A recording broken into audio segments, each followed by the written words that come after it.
হজরত ইউসুফ এবং জুলেখার কাহিনী ইসলামী ঐতিহ্যে একটি অন্যতম বিখ্যাত ও হৃদয়স্পর্শী ঘটনা।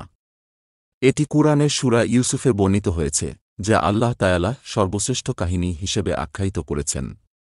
এই ঘটনা প্রেম, বিশ্বাস, ধৈর্য এবং আল্লাহর উপর অবিচল আস্থার এক অপূর্ব উদাহরণ। ইউসুফ ছিলেন নবী ইয়াকুবের 12 পুত্রের মধ্যে অন্যতম। তিনি অত্যন্ত সুন্দর এবং আকর্ষণীয় চেহারার অধিকারী ছিলেন। তার এই সৌন্দর্য এবং বাবার স্নেহ ভাইদের মনে হিংসার আগুন জ্বালিয়ে দেয়। তারা একদিন ষড়যন্ত্র করে তাকে কূপে ফেলে দেয় এবং তার বাবার কাছে গিয়ে মিথ্যা বলে যে তাকে নেকড়ে বাঘে খেয়ে ফেলেছে। ইউসুফের ভাইরা যখন ইউসুফকে কুয়োর মধ্যে ফেলে চলে গেল আল্লাহর ইচ্ছায়, ঠিক ওই মুহূর্তে একটি কাফেলার লোক ওই কুয়োর পাশ দিয়ে যাচ্ছিল। তাদের ভীষণ পানি পিপাসা লাগে এবং তারা ওই কুয়ো থেকে পানি উদ্ধার করতে গেলেন। তারা কুয়োতে বালতি ফেলল এবং সেই বালতির মধ্যে ইউসুফ আলাইহিসসালাম উঠে আসলেন। তারা দেখে অবাক হয়ে গেল, এটা কি করে সম্ভব? বালতির মধ্যে বাচ্চা কেন? তারা ইউসুফ আলাইহিসসালামকে কুয়ো থেকে বের করলেন এবং জিজ্ঞাসাবাদ করলেন। এরপর তারা মিশরে নিয়ে গিয়ে তাকে দাস হিসেবে বিক্রি করে।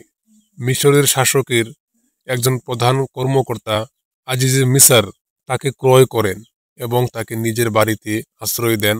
এই কর্মকর্তার স্ত্রীর নামই ছিলেন জুলেখা বানু। এইভাবেই আজিজে মিসরের বাড়িতে ইউসুফ আলাইহিসসালাম বড় হতে লাগলেন। ইউসুফ যখন যুবক হয়ে উঠলেন, তার চেহারা ও সৌন্দর্য আরও মুগ্ধকর হয়ে উঠল এবং জুলেখা তার প্রতি আকৃষ্ট হলেন এবং তাকে কুপ্রস্তাব দিলেন। একদিন জুলেখা রাত 12টার দিকে তার দাসী কালিমামাকে বললেন, যাও ইউসুফকে ডেকে আনো। কালিমামা ইউসুফের কাছে গিয়ে বললেন, তোমাকে জুলেখা বানু ডেকেছে। ইউসুফ আলাইহিসসালাম বলল, এখন রাত বাজে 12টা, কি বলার জন্য এত রাতে ডাকছে? যাও, আমি সকালে গিয়ে শুনব। কালিমামা বলল, না, এখনই যেতে বলেছে।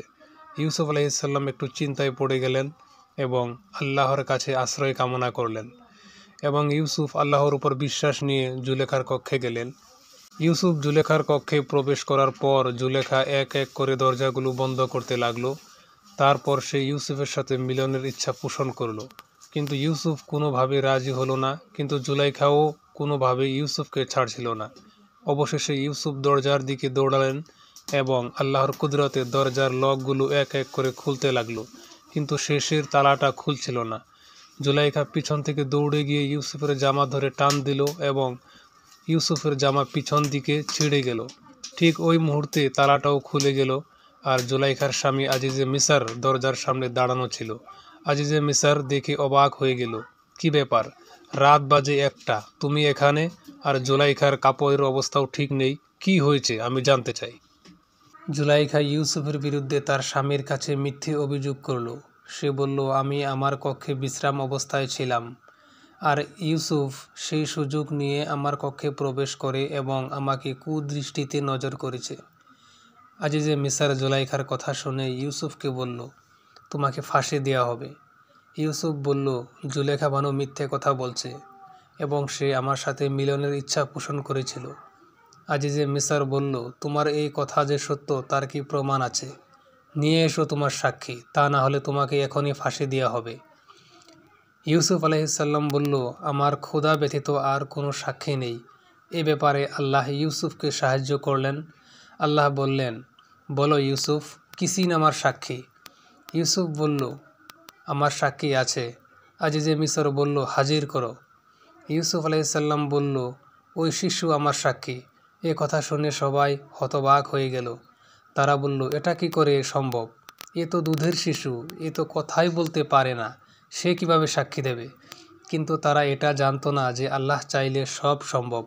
ইউসুফ আলাইহিসসালাম শিশুটির মাথায় হাত রাখলেন এবং বলল, বলো কিসিন, আল্লাহ তোমাকে যা শিখিয়েছেন তুমি তাই বলো। কিসিন বড়দের মতো কথা বলতে শুরু করলো।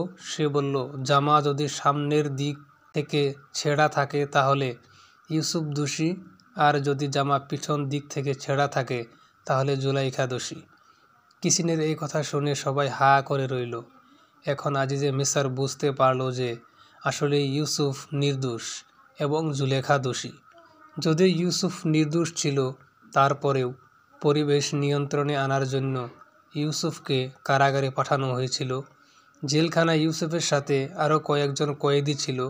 ইউসুফ তাদের স্বপ্নের ব্যাখ্যা করলেন এবং তারা আল্লাহর উপর ঈমান আনল।